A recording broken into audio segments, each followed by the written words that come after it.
Fala, galera. Então, olha só, vamos falar agora sobre o Teorema de Pascal. O Teorema de Pascal, ele fala que uma variação qualquer num ponto de um líquido incompressível, ou seja, um líquido que você não pode fazer comprimir ele, né? Você não consegue deixar ele mais comprimido ou mais expandindo, né? Não é que nem, por exemplo, um gás que você consegue apertar ele e ir comprimindo ele, e você também pode deixar ele expandir um pouco. A gente está falando de um líquido que não tem essa capacidade, tá? Então, olha só, se você faz qualquer variação de pressão num líquido incompressível, tá? Que está em equilíbrio, tá? Você vai ter a pressão transmitida integralmente a todos os outros pontos. Agora que eu estou lendo aqui, eu acabei esquecendo de falar que é uma variação de pressão, tá? E uma variação de pressão em qualquer ponto no líquido incompressível em equilíbrio será transmitido integralmente a todos os outros pontos. Então imagina o seguinte, imagina que tem água no balde. Se você empurrar a água para baixo, né, essa força que você está fazendo, ela vai gerar um aumento de pressão, né, na superfície do líquido, que vai ser transmitido para todos os outros pontos que existem na água. Tudo bem? Bom, e aí a gente tem algumas considerações a fazer, ó. E também pode chegar algumas ideias bem interessantes. Olha só, nesse exemplo 1 aqui, determine a pressão efetiva ou pressão hidrostática, são sinônimos, e a pressão absoluta no ponto A. Então, olha só, o ponto A ele está 20 metros abaixo do nível da água aqui, né? E está aberto, ok? A pressão hidrostática é apenas a pressão devido à coluna do líquido, tá? Ou do fluido, no caso. Então, olha só, vamos calcular primeiro essa pressão efetiva ou pressão hidrostática, né? É a coluna. Então, vai ser a densidade da água, 10 elevado a 3, vezes a gravidade, 10, vezes a altura, 20. Então, a pressão hidrostática vai ser, olha, 20 vezes 10 elevado a 4, que é a mesma coisa que 2 vezes 10 elevado a 5 Pascal, que é a mesma coisa que 2 atm, né? Porque 10 elevado a 5 Pascal é 1 atm. Mas qual vai ser a pressão absoluta? Olha só, dá para reparar aqui que está aberto, né? O recipiente aqui está aberto. Então, tem a atmosfera empurrando para baixo aqui, né? Esse líquido. Então, vai ter uma pressão atmosférica aqui, não é? Ou seja, na superfície do líquido tem uma pressão atmosférica. Só que de acordo com o Teorema de Pascal, né, se isso aqui está em equilíbrio, essa pressão atmosférica na superfície vai ser transmitida integralmente para o ponto A.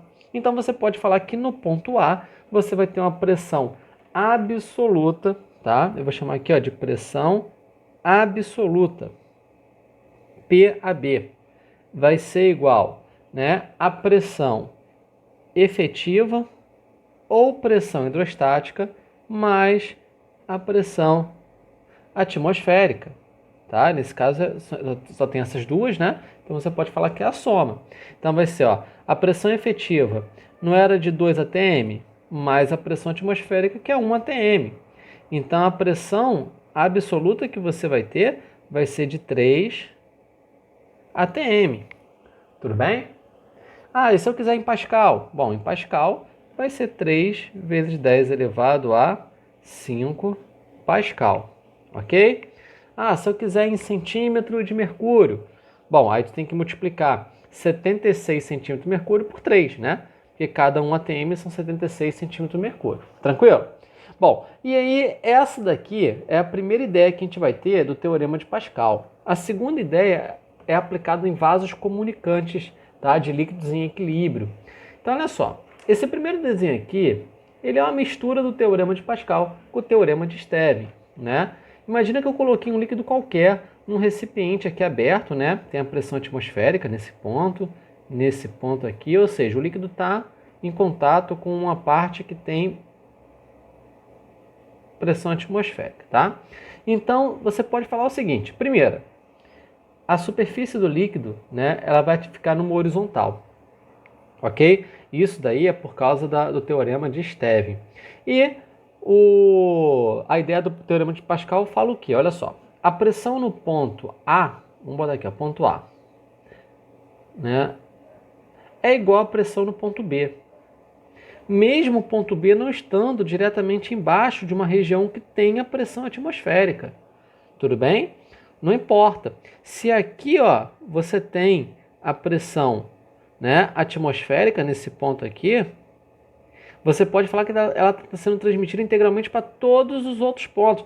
Qualquer ponto nesse líquido, não importa a profundidade, vai ter a pressão atmosférica. Tudo bem? Mas eu posso falar, além disso, que a pressão no ponto A é igual à pressão no ponto B. Quando eu falo pressão, eu estou falando da pressão absoluta, né? A pressão do ponto A é quem? É a pressão, né, que você vai ter dessa coluna aqui do líquido mais atmosférica. Aí no ponto B não tem, né? Não tem essa coluna toda aqui. Mas aí o teorema de Stevin fala que no mesmo nível tem a mesma pressão. Então não importa o que tem acima. Tudo bem? Bom, e aí entrando diretamente na ideia de vasos comunicantes, né? Vasos comunicantes são tubos, né, em forma de U, por exemplo, tipo esse daqui, ó, e não importa a espessura de um lado ou do outro lado, tá? Que você geralmente vai colocar líquidos immiscíveis. O que são líquidos immiscíveis? São líquidos que não se misturam, tá? Então vamos supor que eu coloquei aqui o líquido 1 e o líquido 2, ok?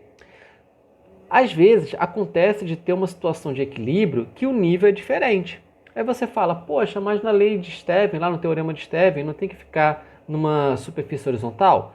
Tem, se for apenas um líquido, né? Se for mais de um líquido que não se mistura, você pode ter um lado maior do que o outro, não tem problema. E como é que a gente resolve essa situação? Ó, você pega a região que tem a separação, tá? Aí vamos pegar aqui, ó, vou chamar esse aqui de ponto A e isso aqui de ponto B. É o mesmo líquido azul, né? Bom, mesmo líquido, mesmo nível, a pressão tem que ser igual. Pressão em A tem que ser igual à pressão em B. Qual é a pressão que eu tenho em A? A pressão que eu tenho em A é a pressão atmosférica, né? Mais essa coluna aqui de H1 do líquido 1. Aí em B eu vou ter a pressão atmosférica mais essa coluna aqui, H2 do líquido 2. Então a pressão em A é a pressão atmosférica mais a coluna de H1, né? Vamos escrever ela aqui, ó. A coluna de H1 vai ser a densidade 1 vezes a gravidade vezes a altura 1. Isso tem que ser igual à pressão no ponto B, que é igual à pressão atmosférica, né? Mais a pressão de H2, que vai ser densidade 2 vezes gravidade vezes altura 2. Você repara facilmente aí que você pode cortar a pressão atmosférica, né? E vai ficar a gravidade aparecendo. Você pode cortar ela também, né? Então você vai chegar à relação de densidade 1 vezes altura 1 igual a densidade 2 vezes a altura 2. E repara que não importa qual é a unidade que você vai usar para densidade ou para altura, porque vai ser dos dois lados iguais, né? Então aqui você pode usar qualquer densidade e qualquer altura também, tá? Bom, e aí, de vez em quando você vai ter mais de dois líquidos. Então, nessas situações que a gente vai ver daqui a pouquinho, você vai ter mais outros líquidos aparecendo aqui, ok? Bom, e aí, só tomando muito cuidado que está aberto tem pressão atmosférica. Se tivesse fechado, não teria pressão atmosférica, ok? Bom, vamos lá. Exemplo aí. Exemplo 2. Vamos fazer aqui, ó. Determine a densidade do líquido 2. Então, olha só. O que está acontecendo aqui? Tem o líquido 1, que é esse rosa, tá? E tem o líquido 2, que é esse azul aqui. Quando eu coloco a questão assim bem simples, subentende-se que ela está em equilíbrio, tá? Os líquidos estão em equilíbrio, tá? Então, olha só. Vamos falar esse ponto aqui A e esse ponto aqui B. Geralmente a gente pega o nível que tem a separação do líquido, tá? E aí você vai falar que a pressão em A é igual à pressão em B. A gente pode fazer a mesma coisa que a gente fez na outra, né? Ou então aplicar direto aquela formulazinha. Aqui você vai ter a pressão atmosférica, aqui vai ter a pressão atmosférica, então você pode cortar. Então você pode falar, ó, que a pressão dessa altura é igual à pressão dessa altura desse líquido, ou seja, vai chegar naquela formulazinha, né? A densidade de 1 vezes a altura de 1 é igual à densidade de 2 vezes a altura de 2. Qual é a densidade de 1? 0,8 gramas por centímetro cúbico. 0,8 gramas por centímetro cúbico. Vezes a altura, 34 centímetros. Igual a densidade de 2, que eu não sei quanto é, vezes a altura de 2, que é 2, né? Bom, aí vamos fazer essa conta aqui, ó. Passa para o outro lado, né? Vamos multiplicar aqui o 0,8, né, pelo 34 e dividir por 2. Então, 0,8 vezes 34 dividido por 2, igual a densidade de 2. Vamos cortar esse 0,8 com 2, fica 0,4, né? Então, 0,4 vezes 34 igual a densidade 2, né? Então, vamos fazer essa conta aqui, ó. 34 vezes 2 ficaria 68, 120, 136, então vai dar 13,6, tá? Qual a unidade que eu vou usar aqui? Bom, se a gente usou a densidade 1 em grama por centímetro cúbico, aqui também vai ser grama por centímetro cúbico, tá? Que líquido é esse? Bom, essa aqui é uma densidade que tem que decorar, é a densidade do mercúrio, tá? Então, provavelmente isso aqui, tá? É mercúrio, que é uma densidade muito grande, é muito utilizada por causa disso, tá? Bom, exemplo 3, determine o valor de X. Bom, vamos lá. O que está acontecendo aqui? Também está em equilíbrio. Aí você vai ter esse líquido aqui verde, né? Esse líquido aqui cinza, que é mercúrio, o verde é água, tá? E o rosa é óleo, ok? E aí, nessa situação, eu quero saber qual é o valor desse X aqui. Tranquilo? Bom, o que a gente pode fazer aqui, ó? Bom, a densidade do mercúrio a gente sabe, tá? 13,6 gramas por centímetro cúbico. E da água a gente também sabe, é 1 grama por centímetro cúbico. Tudo bem? Tem que decorar. A gente vai pegar a separação aqui, ó, que você vai ter a primeira, ponto A, ponto B. A pressão no ponto A é igual à pressão no ponto B. Está aberto, tem pressão atmosférica, né? Então a gente pode anular, porque vai ter dos dois lados. Então vamos lá. Qual é a pressão do ponto A? A pressão do ponto A é por causa dessa coluna aqui de água, né? Então vai ser densidade da água vezes gravidade vezes altura da água. Só que aí a gravidade vai estar em todos os termos. A gente pode cortar, tudo bem? Mas só para demonstrar nesse caso que é um pouquinho diferente do anterior, eu vou escrever, ó. Então vamos lá.